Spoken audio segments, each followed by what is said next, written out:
Hello dear students, स्वागत है आप सभी का बजरंग आईटीआई स्टडी के इस यूट्यूब चैनल में। आप सभी को पता है आपके आईटीआई के वार्षिक पेपर, इसके अतिरिक्त आपका यूपीपीसीएल टीजी 2 का पेपर की भी डेट डिक्लेयर हो गई है, उसके एडमिट कार्ड आ गए हैं। तो इन सबको ध्यान में रखते हुए ये वीडियो बनाई जा रही है और इस वीडियो में मैं आपको ट्रेड थ्योरी के क्वेश्चन कराऊंगा। और देखिए, थ्योरी पॉसिबल नहीं होती है कि मैं आपको एक वीडियो में एक चैप्टर की कराऊं, तब मतलब बहुत लंबा प्रोसेस है वो। लेकिन मैं क्वेश्चंस के माध्यम से आपको थ्योरी करा सकता हूँ। तो चलिए, जैसा कि आपको पता है कि मैं ज़्यादा समय व्यतीत न करता हूँ और डायरेक्ट वीडियो स्टार्ट करता हूँ। तो चलिए प्रारंभ करते हैं वीडियो। और आज की वीडियो का पहला प्रश्न है, बहुत ही इंपॉर्टेंट क्वेश्चन है कि क्वेश्चन है बी आई एस का अर्थ क्या है। अर्थात बी आई एस का अर्थ क्या है। यहाँ पर बी आई एस का पूर्ण रूप आपसे पूछा गया है। बी आई एस का पूर्ण रूप क्या है। तो बी आई एस का पूर्ण रूप है bureau of Indian standardization, bureau of international standard, bureau of Indian standard, या फिर bureau of international connection, internet connection. तो इन चार ऑप्शन में से एक ऑप्शन सही दिया गया है। आपको गैस करके बताना है कि इनमें से कौन सा ऑप्शन सही है। तो चलिए चलते हैं प्रश्न के आंसर की ओर और आंसर देखते हैं इस प्रश्न का आंसर क्या है। इस प्रश्न का आंसर है ब्यूरो ऑफ इंडियन स्टैंडर्ड। प्रश्न का आंसर होगा bureau of Indian standard. BIS का पूर्ण रूप होता है bureau of Indian standard. BIS का पूर्ण रूप होता है ब्यूरो ऑफ इंडियन स्टैंडर्ड। चलिए चलते हैं अगले प्रश्न की ओर। अगला प्रश्न देखते हैं, अगला प्रश्न क्या है। अगला प्रश्न है मानव शरीर के प्रतिरोध का मान कितना होता है। बहुत ही इंपॉर्टेंट क्वेश्चन है और अधिकांश परीक्षाओं में आपसे पूछा जाता है। मानव शरीर का जो प्रतिरोध होता है उसका मान कितना होता है। तो 10 ओम, 20 ओम, 5000 ओम या 1000 ओम। तो इसका मान आप याद कर लीजिएगा, ये अधिकांश परीक्षाओं में पूछा जाता है। मानव शरीर का जो प्रतिरोध होता है, स्टैंडर्ड प्रतिरोध, उसका मान होता है 1000 ओम। प्रश्न का आंसर ऑप्शन नंबर डी रहेगा। चलिए इस प्रश्न का आंसर स्लाइड के माध्यम से देख लेते हैं। मानव शरीर का जो प्रतिरोध होता है वह होता है 1000 ओम। अगली स्लाइड पर चलते हैं। अगला स्लाइड है विद्युत दाब के नाम से हम किसको जानते हैं। विद्युत दाब अर्थात इलेक्ट्रिक प्रेशर के नाम से हम किसको जानते हैं। क्या वोल्टेज को जानते हैं, करंट को जानते हैं, प्रतिरोध या धारा। इन चार में से एक ऑप्शन सही है। क्या होगा आंसर। चलिए चलते हैं इस प्रश्न के आंसर की ओर। आंसर देखते हैं। विद्युत दाब के नाम से हम वोल्टेज को जानते हैं। किसको जानते हैं। विद्युत दाब के नाम से हम जानते हैं वोल्टेज को। विद्युत दाब के नाम से वोल्टेज को जाना जाता है। अगले क्वेश्चन की ओर चलते हैं। अगला क्वेश्चन देखते हैं। अगला क्वेश्चन है धातुओं का प्रतिरोध ताप गुणांक कैसा होता है। धातुओं का जो प्रतिरोध ताप गुणांक है वह ताप बढ़ाने पर बढ़ जाता है, ताप घटाने पर बढ़ता है। इस कोई प्रभाव ताप के परिवर्तन से इस पर नहीं होता है। तो धातुओं का जो प्रतिरोध ताप गुणांक होता है वह होता है ताप बढ़ने पर बढ़ जाता है। इसीलिए ये जो कहलाते हैं, ये कहलाते हैं पीटीसी। धातु जो होती हैं वह पीटीसी कहलाती हैं। तो धातुओं का जो प्रतिरोध ताप गुणांक होता है वह ताप बढ़ाने पर बढ़ जाता है। क्या हो जाता है। ताप बढ़ाने पर धातुओं का प्रतिरोध ताप गुणांक बढ़ जाता है। अगले क्वेश्चन की ओर चलते हैं। अगला क्वेश्चन देखते हैं। अगला प्रश्न है किसी चालक में उत्पन्न विद्युत वाहक बल की दिशा ज्ञात करने के लिए किस नियम का प्रयोग करते हैं। कोई चालक है और उसमें हम जो विद्युत वाहक बल उत्पन्न होगा उसके लिए हम किस नियम का प्रयोग करते हैं। फैराडे का नियम, कूलाम का नियम, फ्लेमिंग के दाएं हाथ का नियम या फ्लेमिंग के बाएं हाथ का नियम। तो चलिए देखते हैं इस प्रश्न का आंसर। इस प्रश्न का आंसर है फ्लेमिंग के दाएं हाथ का नियम। यदि कोई चालक है और उसमें उत्पन्न होने वाला विद्युत वाहक बल, उसके लिए हम किस नियम का प्रयोग करते हैं, तो ध्यान रखिएगा। किसी चालक में उत्पन्न होने वाले विद्युत वाहक बल अर्थात ईएमएफ के लिए हम फ्लेमिंग के दाएं हाथ के नियम का प्रयोग करते हैं। अगला प्रश्न है धारा घनत्व की इकाई क्या है। धारा घनत्व की इकाई क्या है। एम्पियर प्रति मीटर, एम्पियर प्रति मीटर स्क्वायर, एम्पियर मीटर, इनमें से कोई नहीं। तो इस प्रश्न का आंसर देखते हैं। प्रश्न का आंसर है एम्पियर प्रति मीटर स्क्वायर। प्रश्न का आंसर होगा आपका एम्पियर प्रति मीटर स्क्वायर। एम्पियर प्रति मीटर स्क्वायर इस प्रश्न का सही आंसर रहेगा। अगला क्वेश्चन देखते हैं। अगला क्वेश्चन क्या है। अगला क्वेश्चन है किस वैज्ञानिक ने ये स्पष्ट किया कि विद्युत धारा अथवा गतिमान आवेश अपने चारों ओर चुंबकीय क्षेत्र उत्पन्न करता है। ऐसे वैज्ञानिक थे एक जिन्होंने ये बता दिया था कि विद्युत धारा अथवा गतिमान आवेश अपने चारों ओर एक चुंबकीय क्षेत्र उत्पन्न करते हैं। तो उन वैज्ञानिक का नाम क्या था। कूलाम, न्यूटन, आर्किमिडीज या ऑरस्टेड। तो ये वैज्ञानिक थे ऑरस्टेड। कौन से वैज्ञानिक थे। ऑरस्टेड। ऑरस्टेड एक वैज्ञानिक थे जिन्होंने ये बता दिया था कि कोई भी विद्युत धारा अथवा जो गतिमान आवेश होता है वह अपने चारों ओर एक चुंबकीय क्षेत्र उत्पन्न करता है। अगले क्वेश्चन की ओर चलते हैं। अगला क्वेश्चन देखते हैं। अगला क्वेश्चन है विद्युत परिपथ में धारा के समानुपाती होता है चुंबकीय परिपथ में क्या। मतलब जिस प्रकार विद्युत परिपथ में धारा होती है ठीक उसी प्रकार चुंबकीय परिपथ में क्या होता है, फ्लक्स, रिलक्टेंस, परमेंस या कंडक्टेंस।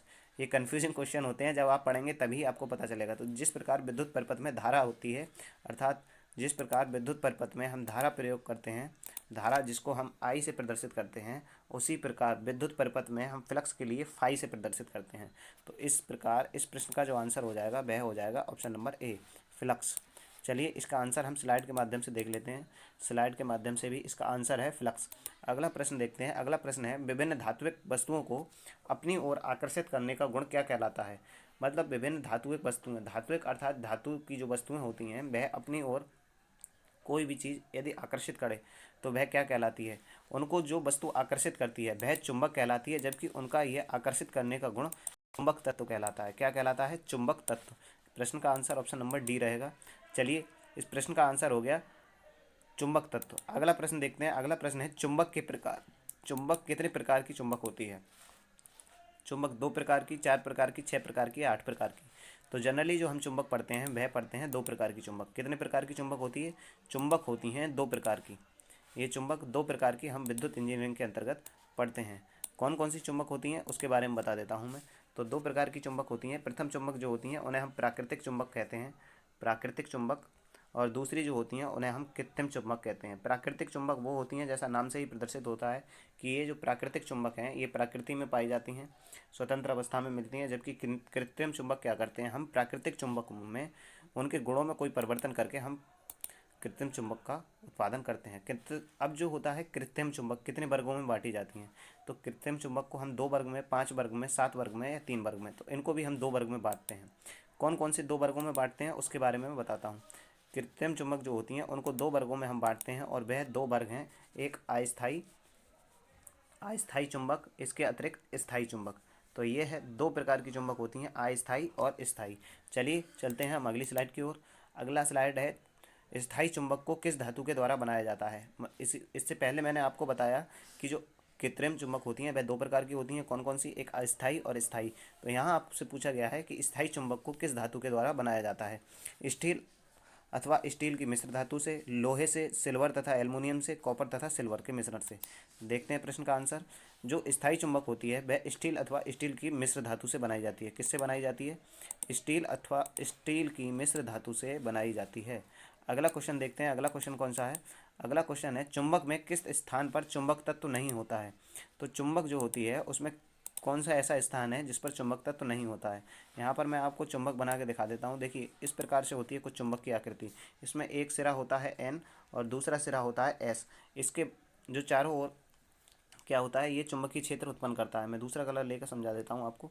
ये क्या करता है, अपने चारों ओर इस प्रकार से चुंबकीय क्षेत्र की लाइनें इससे ऐसे निकलती हैं। आपने हाई स्कूल इंटर में पढ़ा होगा।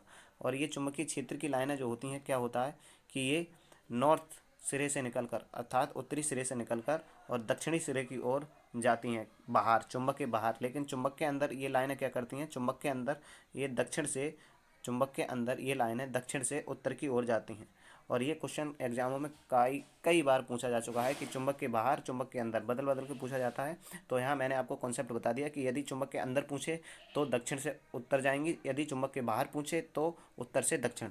इस प्रश्न में जो पूछा गया है कि चुंबक में जो सबसे कम चुंबक तत्व होता है वह कहाँ होता है। देखिए इनके चुंबक के 2 ध्रुव होते हैं, ये एस और एन, ये दोनों चुंबक के ध्रुव होते हैं। ये जो मैं गोल गोल राउंड राउंड कर रहा हूँ ये चुंबक के ध्रुव होते हैं, जबकि ये चुंबक का क्या होता है, मध्य सिरा। और जहाँ पर मध्य सिरा होता है वहाँ पर चुंबक में चुंबक तत्व नहीं पाया जाता है। इस प्रश्न का आंसर हो जाएगा ऑप्शन नंबर बी, मध्य में चुंबक तत्व नहीं पाया जाता है। तो इसका हमने आंसर देख लिया, चुंबक के मध्य में चुंबक तत्व नहीं पाया जाता है। अगले प्रश्न की ओर चलते हैं। अगला प्रश्न है, विशिष्ट प्रतिरोध की इकाई क्या है। विशिष्ट प्रतिरोध, मैंने आपको अपनी कई सारी वीडियो में बताया है कि विशिष्ट प्रतिरोध क्या होता है। हम पढ़ते हैं आर बराबर रो एल अपॉन ए, जहाँ आर किसी चालक तार का प्रतिरोध, रो विशिष्ट प्रतिरोध, एल चालक की लंबाई तथा ए उसका चालक तार का क्रॉस सेक्शन एरिया, मतलब अनुप्रस्थ काट का क्षेत्रफल होता है। तो इसका मात्रक क्या होता है, बहुत पूछा जाता है ये। तो इसका मात्रक जो होता है वह होता है ओम मीटर। क्या होता है इसका मात्रक, इसका मात्रक होता है ओम मीटर। इसका मात्रक होता है ओम मीटर। अगले क्वेश्चन की ओर चलते हैं। अगला क्वेश्चन क्या है, अगला प्रश्न है, विद्युत ऊर्जा की व्यावसायिक इकाई क्या है। मेगावाट, वाट, किलोवाट आवर या वाट सेकंड। विद्युत ऊर्जा की जो इकाई होती है वह होती है किलोवाट आवर, जिसको हम यूनिट भी कहते हैं। किलोवाट आवर विद्युत ऊर्जा की व्यावसायिक इकाई होती है। अगला प्रश्न देखते हैं। अगला प्रश्न क्या है? विद्युत ऊर्जा की इकाई ये वाला हो गया। अगला है आदर्श धारा स्रोत का आंतरिक प्रतिरोध कितना होता है? आदर्श धारा स्रोत का आंतरिक प्रतिरोध कितना होता है? तो आदर्श धारा जो स्रोत होता है उसका आंतरिक प्रतिरोध होता है इन्फानाइट, अर्थात अनंत, जिसको हम अनंत कहते हैं हिंदी में। आदर्श धारा स्रोत जो होता है उसका आंतरिक प्रतिरोध कितना होता है? अनंत। अगला प्रश्न देखते हैं। अगला प्रश्न क्या है? देखिए यहाँ पर काफ़ी सारी चीज़ों के आपसे आंतरिक प्रतिरोध पूछे जाते हैं, तो मेरा कोई ये मतलब नहीं था कि मैं इनको अलग अलग देखिए चाहता तो कितने क्वेश्चन बन जाते हैं यहाँ से, लेकिन आप एक ही स्लाइड में समझ लीजिए। यदि आपसे आदर्श करंट सोर्स का पूछा जाए तो उसका अनंत, आदर्श वोल्टेज सोर्स का शून्य, आदर्श अमीटर का 0, आदर्श वोल्ट मीटर का अनंत। करंट सोर्स का आंतरिक प्रतिरोध ये मैंने बता दिया, ये दोनों लाइन एक्स्ट्रा लिखी हुई हैं। ऊपर 4 क्वेश्चन इनसे पूछे जाते हैं और ये चारों आप याद कर लीजिएगा। चलिए चलते हैं हम अगले प्रश्न की ओर। अगला प्रश्न है किरचॉफ का वोल्टेज नियम किस सिद्धांत पर आधारित है? किरचॉफ के 2 नियम थे, एक केबीएल और एक केसीएल। किरचॉफ ने 2 नियम दिए थे, केबीएल और केसीएल।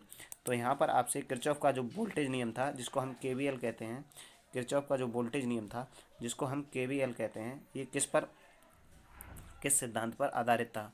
तो ये किस सिद्धांत पर आधारित था? ये था ऊर्जा संरक्षण के सिद्धांत पर। किस सिद्धांत पर आधारित था? ऊर्जा संरक्षण के सिद्धांत पर किरचॉफ का वोल्टेज नियम आधारित है, था और है भी।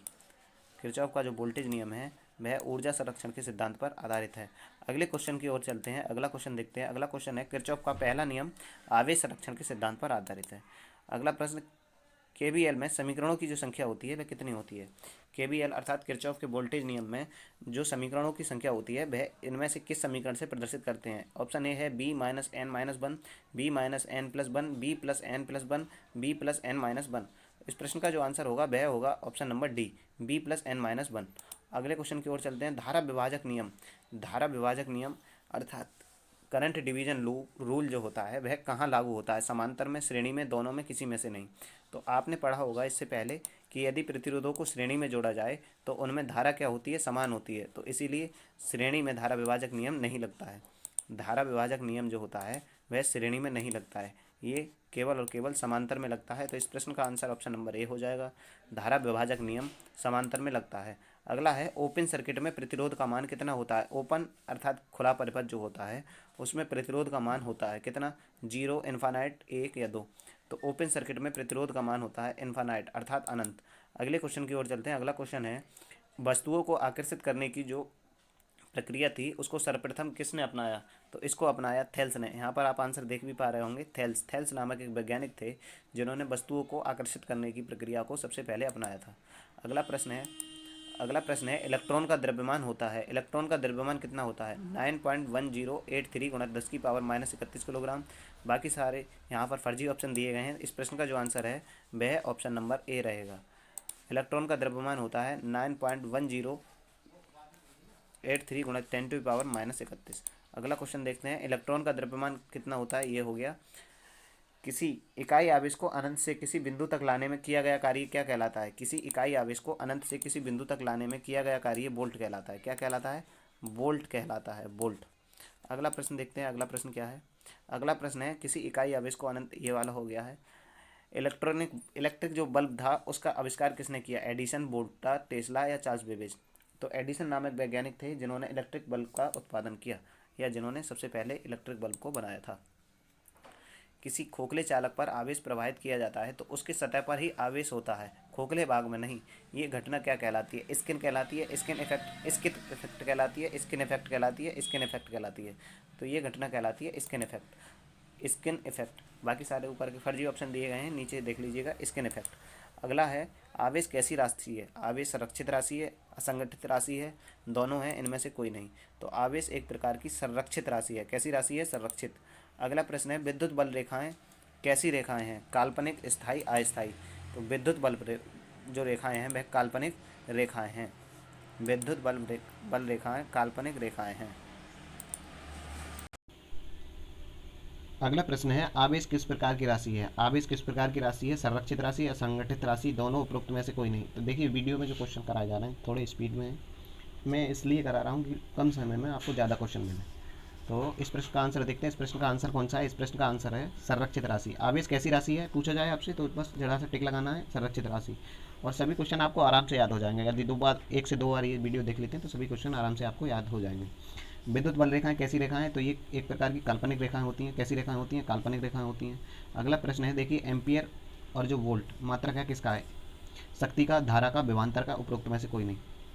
ये शक्ति का मात्रक होता है। कैसे होता है? P बराबर होता है BI, हम सभी जानते हैं। B अर्थात वोल्ट और I अर्थात एम्पियर। तो एम्पियर वोल्ट जो मात्रक होता है वो किसका होता है? शक्ति का। किसका मात्रक होता है? शक्ति का। ये मात्रक होता है शक्ति का। अगला प्रश्न देखते हैं। अगला प्रश्न कौन सा है? कैपेसिटर का पावर फैक्टर कैसा होता है? कैपेसिटर जो होता है उसका पावर फैक्टर कैसा होता है? अग्रगामी, पश्चिगामी, यूनिटी या उपरोक्त में से कोई नहीं। तो देखिए किसी भी सर्किट में 3 प्रकार के कंपोनेंट लगे होते हैं, R, L और C। इन तीनों का पावर फैक्टर मैं अभी जस्ट आपको याद करा देता हूँ। देखिए R का पावर फैक्टर होता है इकाई। कैसा? इकाई। और L का जो पावर फैक्टर होता है वो होता है पश्चिगामी। कैसा होता है?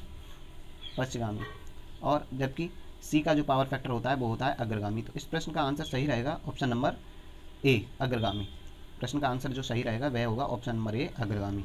अगला प्रश्न है, वायु की विद्युतशीलता का मान क्या होता है? वायु की जो विद्युतशीलता होती है उसका मान याद कर लीजिएगा आप। इस प्रश्न का आंसर होगा ऑप्शन नंबर A, 1। वायु की जो विद्युतशीलता होती है उसका मान होता है 1। अगला प्रश्न है, कैपेसिटर विद्युत ऊर्जा को किस रूप में स्टोर करता है? जो कैपेसिटर होता है वह विद्युत ऊर्जा को किस रूप में स्टोर करता है? तो वह करता है विद्युतीय रूप में। किस रूप में? विद्युतीय रूप में। अगला प्रश्न देखते हैं। अगला प्रश्न क्या है? अगला प्रश्न है, धारा विभाजक नियम लागू होता है कहाँ?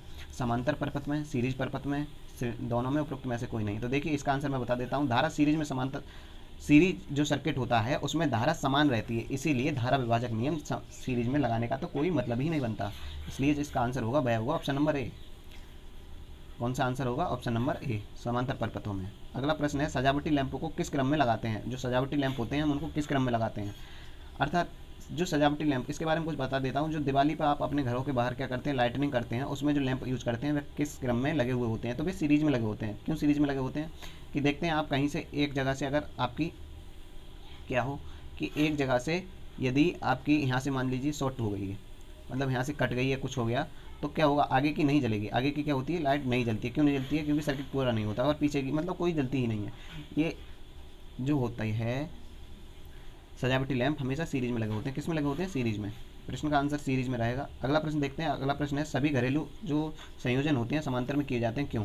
धारा समान रहे, वोल्टेज समान रहे, सभी उपकरण एक दूसरे से स्वतंत्र रहें, या सभी विकल्प सही है? इस प्रश्न का जो आंसर रहेगा सही वह रहेगा ऑप्शन नंबर C।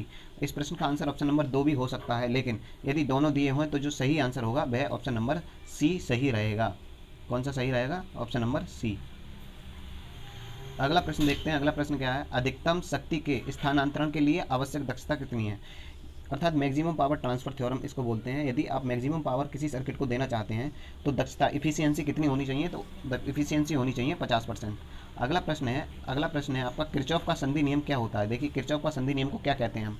महान वैज्ञानिक किरचॉफ ने 2 नियम दिए थे, एक KVL था और इसके अतिरिक्त एक था KCL। तो KCL जो था उसको हम संधि का नियम कहते हैं, जबकि KVL को हम बंद पास का नियम, लूप का नियम कहते हैं। यहाँ पर आपसे संधि का नियम पूछा गया तो इसीलिए आंसर हो जाएगा option number B। Option number B, संधि का नियम KCL को कहते हैं। किसको कहते हैं? KCL। ये नियम बताता है किसी भी संधि पर मिलने वाली समस्त धाराओं का बीजगणितीय योग 0 होता है। अगला प्रश्न है, प्रतिरोध के ऊपर प्रदर्शित रंगों में चौथी लाइन क्या प्रदर्शित करती है? ये प्रश्न आपको आकृति देख के समझ में आ जाएगा। वैसे इसका आंसर जो है ऑप्शन नंबर D है। मैं अभी इसकी वो दिखा देता हूँ आपको चित्र, और उसके माध्यम से आपको समझ में आ जाएगा। जब आप अपना कोई इलेक्ट्रिकल इक्विपमेंट खोलते हैं जैसे रेडियो, टीवी वगैरह वगैरह, तो उसमें क्या होते हैं, इस प्रकार की आकृति, इस प्रकार की डिवाइस आपको लगी हुई दिखती है। तो इसको बोलते हैं हम रजिस्टर। इसमें जो चौथी पट्टी होती है वह क्या दर्शाती है? तो वह दर्शाती है सहनशीलता, जिसको हम अंग्रेजी में टॉलरेंस बोलते हैं। क्या बोलते हैं? टॉलरेंस। अगले प्रश्न पर चलते हैं और अगला प्रश्न देखते हैं। अगला प्रश्न क्या है? अगला प्रश्न है, 1 किलोवाट बराबर कितना होता है?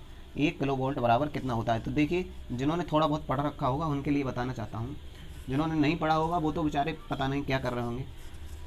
जिन्होंने पढ़ा है उनके लिए बता दूं, 1 किलोवाट जैसे ही देखा और आंसर 746 लगा के आ जाएंगे, लेकिन ये आपका आंसर गलत होगा, क्योंकि जो 1 किलोवाट 746 वाट होता है वह 1 HP के बराबर होता है। 1 HP बराबर 746 वाट होता है। कितना होता है? 746 वाट। यहाँ पर आपसे पूछा क्या गया है? 1 किलोवाट बराबर पूछा गया है, ना कि 1 HP। तो 1 किलोवाट में कितने HP होते हैं? 1.36 HP होते हैं। कितने HP? 1.36। मुझे आशा है कि अब आपने याद कर लिया होगा ये, और अब आपको कभी भी गलत नहीं करेंगे। विद्युत धारा के रासायनिक प्रभावों की खोज किसने की थी? विद्युत धारा के जो रासायनिक प्रभाव थे उनकी खोज किसने की थी? तो उसकी खोज फैराडे ने की थी, कूलाम ने की थी, माइकल क्लार्क ने की थी या माइकल फैराडे ने की थी। ये 4 वैज्ञानिक थे। इनमें से जो विद्युत धारा का रासायनिक प्रभाव थे उसकी खोज की थी किसने? माइकल फैराडे नाम का वैज्ञानिक ने। अगला प्रश्न है इलेक्ट्रोटाइपिंग विधि का प्रयोग कहाँ किया जाता है? तो ये पुस्तकों की छपाई में किया जाता है। कहाँ किया जाता है? पुस्तकों की छपाई में। इसमें आंसर गलत दिया गया है, इसको मैं करेक्ट करवा रहा हूँ आपको। ये आंसर नहीं है, इसका आंसर है पुस्तकों की छपाई में हम इलेक्ट्रोटाइपिंग विधि का प्रयोग करते हैं। सिल्वर ऑक्साइड जो सेल होते हैं उनका प्रयोग कहाँ किया जाता है? तो सिल्वर ऑक्साइड सेल जो होते हैं उनका प्रयोग हम करते हैं निम्न वोल्टेज और निम्न लोड के लिए। सिल्वर ऑक्साइड जो सेल होते हैं उनका प्रयोग करते हैं हम निम्न वोल्टेज और निम्न लोड के लिए। ऑप्शन नंबर सी इस प्रश्न का सही आंसर होगा। अगला प्रश्न देखते हैं। अगला प्रश्न है साइंटिफिक कार्यों के लिए किस प्रकार के सेलों का प्रयोग करते हैं? तो जो साइंटिफिक कार्य करते हैं उनके लिए हम मरकरी सेल का प्रयोग करते हैं। कौन से सेल का प्रयोग करते हैं? Mercury cell. Mercury cell. अगला प्रश्न है घड़ी, अलार्म परिपथों, टेस्टिंग उपकरणों में किस प्रकार का सेल का प्रयोग किया जाता है? तो इनमें भी हम मरकरी सेल का प्रयोग करते हैं। बचपन में आप जो छोटी सी घड़ी होती थी, नंबर वाली घड़ी, जिसको हम बोलते थे 8, कुछ इस तरह से बजते थे, उसमें ऐसे करके 8 दिखाता था, इस प्रकार से 8 दिखाता था, 3 को कुछ इस प्रकार से दिखाता था। मैं समझा पा रहा हूँ आपको। इस प्रकार से अगर 8:30 बज रहे हैं तो इस प्रकार से दर्शाता था। उसमें जो सेल पड़ता था वो सेल कौन सा होता था? तो वह सेल होता था मरकरी सेल। कौन सा सेल होता था? मरकरी सेल, अर्थात पारे से बना हुआ सेल होता था। इस प्रश्न का जो आंसर होगा वह होगा ऑप्शन नंबर ए। अगला प्रश्न देखते हैं। अब देखिए इसमें आंसर आप, मुझे उम्मीद है कि आसानी से दे पाएंगे। टार्च में हम किस प्रकार का सेल यूज़ करते हैं? जो टॉर्च यूज़ करते हैं हम घरों में आज भी, अब तो मोबाइल आ गया है तो इसने टॉर्चों को काफ़ी हद तक ख़त्म कर दिया है, लेकिन अभी भी काफ़ी लोग इसको यूज करते हैं। तो जो टॉर्च में किस प्रकार के सेल प्रयोग करते हैं? तो टॉर्च में हम सेल करते हैं शुष्क सेल प्रयोग करते हैं। कौन से सेल पर प्रयोग करते हैं? शुष्क सेल। देखिए इस प्रकार के सेल होते हैं, ये शुष्क सेल इस प्रकार के सेल होते हैं। इसका ऐड काफ़ी टाइम पहले अमिताभ बच्चन जी, गोविंदा जी ने किया था अलग अलग। वह युक्ति जो रासायनिक ऊर्जा को विद्युत ऊर्जा में बदल दे। अब जो सारे क्वेश्चन हैं यहाँ से 3-4 क्वेश्चन आपको किसके दिखेंगे? ये दिखेंगे सेल एंड बैटरी चैप्टर के। तो रासायनिक ऊर्जा को विद्युत ऊर्जा में बदलने वाली युक्ति क्या कहलाती है? सेल कहलाती है। क्या कहलाती है? सेल। अगला प्रश्न है जो सेल, वे सेल जिनको हम दोबारा आवेशित नहीं कर सकते, कौन से सेल कहलाते हैं? तो प्राथमिक सेल कहलाते हैं। और जो सेल हम दोबारा आवेशित कर सकते हैं, आवेशित का मतलब होता है चार्जिंग। आप बहुत से शब्द अपने दैनिक जीवन में अंग्रेजी में बोलते हैं, जबकि चार्जिंग का हिंदी अर्थ होता है आवेशित करना। क्या होता है? आवेशित करना। कोई कहता है कि मेरा मोबाइल आवेशित करना है, मुझे यही कहते हैं ना कि मुझे अपना मोबाइल चार्ज करना है, डिस्चार्ज हो गया है। ये कोई कहता है कि मेरा मोबाइल निरावेशित हो गया है, नहीं कहते हैं ना। तो चलिए ये कुछ एक्स्ट्रा जानकारी थी, आपको बता दी। तो जो सेल हम दोबारा चार्ज कर सकते हैं वो होते हैं द्वितीयक सेल। इसीलिए हमारे मोबाइल में जो बैटरी लगी हुई होती है वह होती है द्वितीयक, जबकि इस प्रश्न का आंसर जो है वह होगा प्राथमिक सेल। क्यों? क्योंकि वे सेल जिनको हम दोबारा आवेशित नहीं कर सकते, यहाँ पर पूछा गया है वे सेल जिनको हम दोबारा आवेशित नहीं करते, कौन से सेल कहलाते हैं? तो ये सेल कहलाते हैं प्राथमिक सेल। अगला प्रश्न है वर्तमान में सर्वाधिक प्रयोग में लाया जाने वाला सेल। वर्तमान में हम जिस सेल को सर्वाधिक प्रयोग में ला रहे हैं वह सेल कौन सा है? Lithium cell, voltaic cell, mercury cell, उपरोक्त में से कोई नहीं। तो हम वर्तमान में जिस सेल को सर्वाधिक प्रयोग में ला रहे हैं वह सेल है लिथियम सेल। कौन सा सेल है? Lithium cell. अगला प्रश्न है सेल के टर्मिनल पर किसकी परत चढ़ाई जाती है? जो सेल के टर्मिनल होते हैं इस प्रकार से बैटरी, इसको बोलते हैं लिथियम सेल। जो आपके वाहनों में लगी हुई होती है या फिर घर पर आप टेम्परेरी लाइटिंग के लिए यूज करते हैं, ये वाली। इसका एक सिरा जो होता है, एक सिरे पर टर्मिनल प्लस लिखा होता है, इस पर एक पे प्लस होता है, एक पे माइनस लिखा होता है, ये वाला। तो इसके सिरों पर क्या होते हैं? हम यहाँ पर एक परत चढ़ा देते हैं। वह किस पदार्थ की परत चढ़ाते हैं? इसके सिरों पर हम एक प्रकार की परत चढ़ा देते हैं। वह परत किसकी होती है? तो वह क्या पेट्रोलियम जेली होती है, सिलिकॉन ऑक्साइड होती है, मरकरी होती है, सोडियम थायोसल्फेट होता है। तो ये होती है पेट्रोलियम जेली। क्या चढ़ाते हैं हम? पेट्रोलियम जेली की एक परत चढ़ा देते हैं। अगला प्रश्न देखते हैं बैटरियों में किस प्रकार के सेलों की संख्या अधिक होती है? जो बैटरी होती है उसमें 2 प्रकार के सेल होते हैं। मैंने अभी आपको बताया कि 2 प्रकार के सेल कौन कौन से हो गए, एक पॉजिटिव सेल, एक नेगेटिव सेल। तो जो अधिक संख्या किसकी होती है? अधिक संख्या होती है धनात्मक सेलों की, ऋणात्मक सेलों की, दोनों की बराबर होती है, उपरोक्त में से कोई नहीं। इस प्रश्न का जो आंसर रहेगा वह रहेगा ऋणात्मक सेल। अर्थात जो नेगेटिव सेल होते हैं वह पॉजिटिव प्लेट से अधिक होते हैं। कितने अधिक होते हैं? तो 1 अधिक होता है। कितना अधिक होते हैं? 1। यदि पॉजिटिव प्लेट 12 हैं तो ऋणात्मक प्लेट होंगी कितनी? 13। ठीक। अगला प्रश्न है प्राथमिक सेलों की अपेक्षा द्वितीयक सेलों का विद्युत वाहक बल कैसा होता है? तो जो प्राथमिक सेल होते हैं उनकी अपेक्षा द्वितीयक सेलों का जो विद्युत वाहक बल होता है वह कैसा होता है? तो वह होता है अधिक। कैसा होता है? अधिक। अगला प्रश्न देखते हैं। अगला प्रश्न है किस सेल को एडिसन सेल के नाम से जाना जाता है? एडिसन एक महान वैज्ञानिक थे, उन्होंने एक प्रकार की सेल की खोज की थी। उस सेल को हम किस नाम से और जानते हैं? Nickel iron cell, lithium cell, voltaic cell, इनमें से कोई नहीं। तो ये सेल होते हैं निकल आयरन सेल। कौन सा सेल होता है? निकल आयरन सेल। अगला प्रश्न देखते हैं। अगला प्रश्न है कैडमियम का प्रयोग क्यों करते हैं हम? कैडमियम होती है एक धातु, बैटरी में हम उसका प्रयोग क्यों करते हैं? आंतरिक प्रतिरोध बढ़ाने के लिए, आंतरिक प्रतिरोध घटाने के लिए, उपरोक्त दोनों इनमें से कोई नहीं। तो कैडमियम का प्रयोग हम करते हैं आंतरिक प्रतिरोध को घटाने के लिए। सेलों का जो आंतरिक प्रतिरोध होता है उसको घटाने के लिए हम कैडमियम का प्रयोग करते हैं। अगला प्रश्न है जब बैटरी को अधिक मात्रा में करंट देकर चार्ज किया जाता है तब कौन सा दोष सर्किट में उत्पन्न हो जाता है? सल्फेक्शन दोष, बकलिंग दोष, उपरोक्त में से कोई नहीं, ये दोनों। तो जब हम अधिक मात्रा में क्या करते हैं, बैटरी को चार्ज करते हैं, तो बकलिंग दोष होता है। कैसा दोष होता है? बकलिंग दोष। बकलिंग दोष क्या होता है कि इसमें बैटरी की जो प्लेटें होती हैं, बैटरी की प्लेटें क्या होती हैं, टेढ़ी हो जाती हैं, टेढ़ी होकर और एक दूसरे को छू लेती हैं और बैटरी हो जाती है शॉर्ट इन द सेंस मतलब ख़राब। तो हमें क्या करना चाहिए, बैटरी को ये नहीं है कि हमें जल्दी चार्ज करनी है, हम उसको तेज़ रेट मतलब तेज़ करंट देकर उसको चार्ज कर दें। तो ऐसा करने से कौन सा दोष उत्पन्न होगा? बकलिंग दोष। अगला प्रश्न है बैटरी की तली में गंदगी इकट्ठा हो जाने पर कौन सा दोष हो जाता है? तो ये दोष होता है सेडिमेंटेशन। कौन सा दोष होता है? सेडिमेंटेशन दोष। अगला प्रश्न है डीसी को एसी में बदलने वाली युक्ति। मैंने इससे पहले सेल वाला जो क्वेश्चन था उसमें आपको बताया था। तो जो डीसी को एसी में बदलता है वह कौन सी युक्ति होती है? रेक्टिफायर, इन्वर्टर, मोटर या जनरेटर?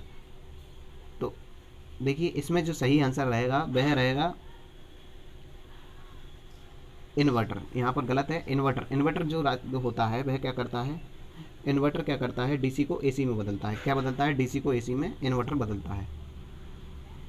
विशिष्ट चालकता का मात्रक क्या होता है? विशिष्ट चालकता आपको मैंने बताया आर बराबर 100 बार कम से कम बता चुका हूँ, रो एल बाई ए। इस रो का जो विपरीत होता है वह होता है क्या? सिग्मा।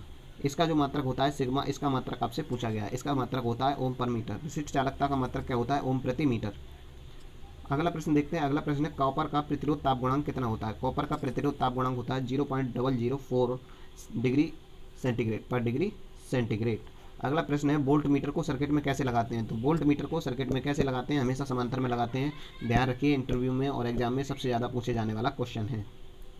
अगला प्रश्न है देखिए वोल्ट मीटर को हम कैसे लगाते हैं? समांतर में। इस प्रकार से लगाते हैं, कुछ इस प्रकार से। ये सेल लगा हुआ है और ये रेजिस्टेंस है, इसके अक्रॉस हम इस प्रकार से लगाते हैं वोल्ट मीटर। अगला प्रश्न है किसी चालक को पृथ्वी से संपर्कित कर देने पर उसका विभव कितना हो जाता है? यदि हम कोई चालक तार है और उसको यदि हम पृथ्वी से संपर्कित करते हैं तो उसका विभव जो है कितना हो जाता है? तो उसका विभव हो जाता है 0। कितना हो जाता है जी? 0 0 0 0 हो जाता है उसका विभव। एक मिनट, कितना हो जाता है? 0। अगला प्रश्न देखते हैं। अगला प्रश्न है सभी कुचालक पदार्थों को क्या कहा जाता है? सभी कुचालक पदार्थ चालक कहलाते हैं, अर्धचालक कहलाते हैं, परावैद्युत कहलाते हैं या परवैद्युतांक कहलाते हैं, परावैद्युता कहलाते हैं। तो ये कहलाते हैं परावैद्युत। अगला प्रश्न देखते हैं। अगला प्रश्न है धातुओं का परावैद्युतांक कितना होता है? जो धातुएं होती हैं उनका परावैद्युतांक कितना होता है? धातुओं का परावैद्युतांक होता है 1। धातुओं का जो परावैद्युतांक होता है वह कितना होता है? 1। अगला प्रश्न है ज्योति तीव्रता का मात्रक क्या है? बहुत ही पूछा जाता है, आईएमपी क्वेश्चन है, इंपॉर्टेंट क्वेश्चन है, आएगा ही आएगा एग्जाम में। लक्स, कैंडेला, मीटर या मोल? तो इसका मात्रक होता है क्या? लक्स होता है। चुंबकीय प्रेरण का मात्रक क्या है? चुंबकीय प्रेरण का मात्रक क्या है? टेस्ला, फैराडे, हेनरी या मीटर? तो चुंबकीय प्रेरण का मात्रक क्या होता है? चुंबकीय प्रेरण का मात्रक होता है, चुंबकीय प्रेरण का मात्रक वाला क्वेश्चन रह गया है आपका। चुंबकीय प्रेरण का मात्रक होता है वेबर। क्या मात्रक होता है? वेबर। अगला है मोटर को स्टार्ट करने के लिए किस प्रकार के कैपेसिटर का प्रयोग करते हैं? मोटर को जो स्टार्ट करते हैं हम उसके लिए किस प्रकार के कैपेसिटर का प्रयोग करते हैं? पेपर, इलेक्ट्रोलाइटिक, सिरेमिक या फेरो कैपेसिटर? इसके लिए हम किसका उपयोग करते हैं? मोटर को स्टार्ट करने के लिए हम इलेक्ट्रोलाइटिक प्रकार का कैपेसिटर यूज करते हैं।